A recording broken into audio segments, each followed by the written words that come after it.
Kevin James, what's going on? How's it going, guys? Great. How are you? Oh man, that voice. I know, it's just so fun. Like last time you were on, I remember saying do you realize how many people you have made just smile, let alone laugh, but just smile?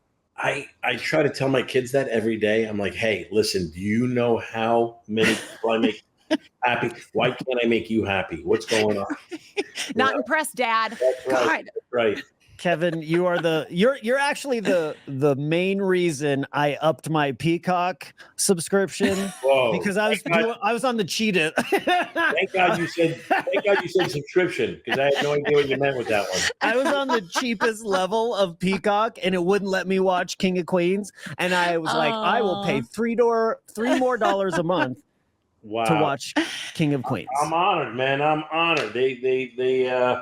That makes my heart warm. It really does. Thank you. And now you're coming to the Belco here, end of the month, June 28th. I was reading last night about two things really stuck out, and I want to talk about both of them. One about going back to comedy and how nervous you were.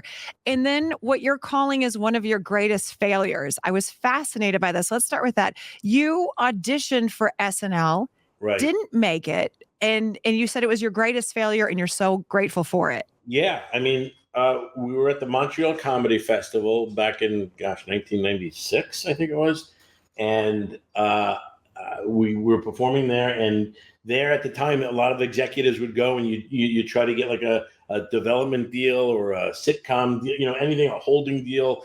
And they were a lot more popular than they are now, I think. And I was able to I did well, did a couple sets and did well and got interest from NBC. And while we were there, they said, would you like to go down and audition for SNL? And I loved SNL. Oh my God. So we flew down from Montreal to New York and went in Rockefeller Center and auditioned. And there was literally no one in the room. It was Marcy Klein. I remember this.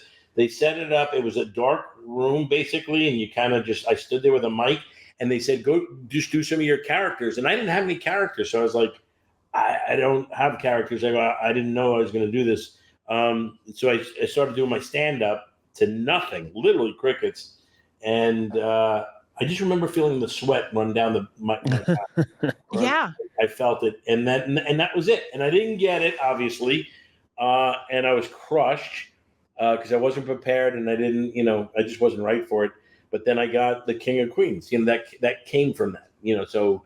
we started developing a show there, and then they actually passed on at NBC, and CBS picked it up, and then that was the King of Queens. And that's why Fizz is paying $3 more a month.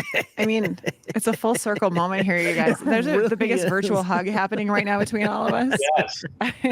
Man, hey, will you talk a little bit about Jerry Stiller and the genius that he was? I mean, from Seinfeld to King of Queens, I mean, the man was hilarious. Yeah, he was one of those guys that you can put anywhere. Yeah. And, I knew once we got him from Seinfeld, because Seinfeld, I mean, he was just incredible. And once he agreed to come on our show, it was a done deal. And was he your first pick to play that role? Always our first pick. Okay. And then, yes. And we went, he turned us down in the beginning. Really?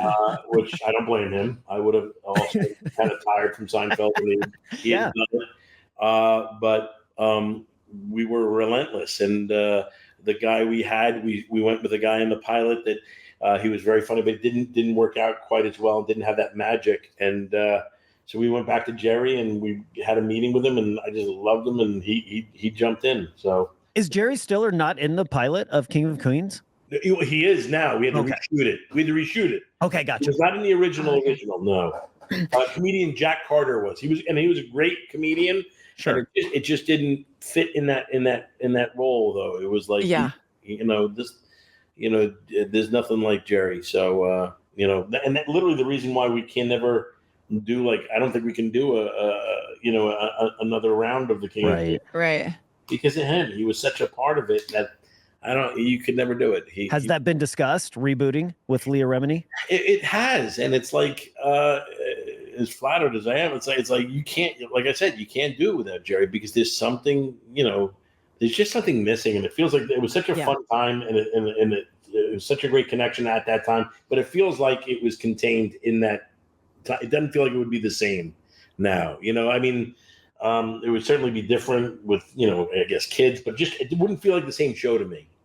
Yeah, I don't think anybody. Yeah, I mean, it was just the magic between all of you. And then you go to movies, and then coming back now to comedy, you said it's terrifying in a way, and I would imagine in many ways, because you go from building up to this monster, sitcom, to these great movies, coming back to a live stage. It is not. It's. I mean, you have obviously a routine that you do, or your. What do you call it? Your comedy. What do you call it? Your set. Your set. Yeah, you're right. I'm losing words today. When you go on there, though, you're exposed now. They laugh or they don't when you're on stage. What's it like to go back to a live audience? It's always scary in the beginning, especially when you haven't been on stage for a while, because for me, it's the timing, and the audience may not pick up on it, but I do. It's like if my timing's a little off and I'm a little nervous or whatever, I get out of my element for a second and I stumble on a joke, then I'm speeding up my material. And it doesn't have the same effect when you're confident with it, and it takes a couple shows to kind of get through that and warm up. But these last few years, I've been touring so much that it's been, it's so great to get out there. It's putting in the reps, it's going through it, and it's really feeling like a well-oiled machine as far as timing and stuff, so that's the only thing that really gets scary, for me now. I mean, the fans are so great and they're so happy to see you that they give you the benefit of the doubt on things. And if something doesn't go well, you laugh along with them at it. Fans are so great. So you're not getting any hecklers. Right. God. I'd heckle you, Kevin. Yes. This is coming in hot, coming real hot to your Belko show. We still say, I swear to God, Kevin, we still say at my house between my husband and I, a line from one of your comedy shows. And if we buy each other a card, if it's too long, we're like, God, it's like homework. We still from one of your specials. I love it. It's like that joke has never hit harder for a couple than us. It's gold. If there's more than 3 lines, I'm like, I'm out. I start glazing over, And, oh, you love me? Oh, okay, great. Thanks. Yeah, okay, got it. Skip to the end. Yeah. XOXO. All right, June 28th, Belko. That's when you're in town. Are you going to be able to spend any time in Denver around your show? I think so. I think we're getting in early. I'm actually leaving tomorrow to get out there. Not Denver. Oh, that's really early. Okay. Okay. Dude, can I stay with you? I'll be very, next question there. Very early at the show. No, but we got a couple in the area, different shows, and then we're hitting that one. So it's like, hopefully we're going to get into Denver early, and it's always great food there and fun. Yeah. Yes. Get Actually, there's people there, so yeah, I get to have some fun. Well, we're planning on coming to the show, and I'm going to heckle you. Please come say hello, man. Come back and say hello. I'd love that. We would love to. We would love to. We were so excited to talk to you today. Enjoy Colorado for all that it is. Hopefully, you get a chance to bring your beautiful family here too, and maybe have a little summer fun. Awesome. Thanks, guys. Appreciate it. We'll see you soon.